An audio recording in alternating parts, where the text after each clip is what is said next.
Chairman P T I کے خلاف cipher case کی سماعت کل اٹک جیل میں کرنے کا فیصلہ کیا گیا ہے۔ وزارت قانون نے نوٹیفیکیشن جاری کر دیا۔ مزید جانتے ہیں ڈان نیوز کے نمائندے عمر برنی سے۔ عمر بتائیے گا نوٹیفیکیشن میں کیا کہا گیا ہے؟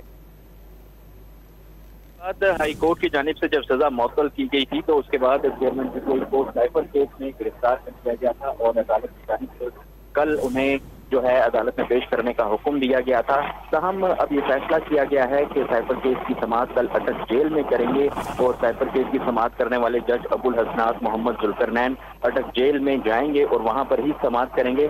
وزارت قانون کی جانب سے جو ہے کل سائفر کیس کی سماعت کے لیے اٹک جیل میں کرنے کی اجازت بھی فراہم کر دی گئی ہے اور جو نوٹیفیکیشن جاری ہوا ہے اس کے مطابق وزارت قانون و انصاف کو کسی قسم کا کوئی آبجیکشن نہیں ہے کہ اگر اٹک جیل میں بھی سماعت ہوتی ہے تو وزارت قانون کی جانب سے کسی قسم کی کوئی آبجیکشن ریز جو ہے وہ نہیں کیا جائے گا۔ جی عمر، بہت شکریہ آپ کا۔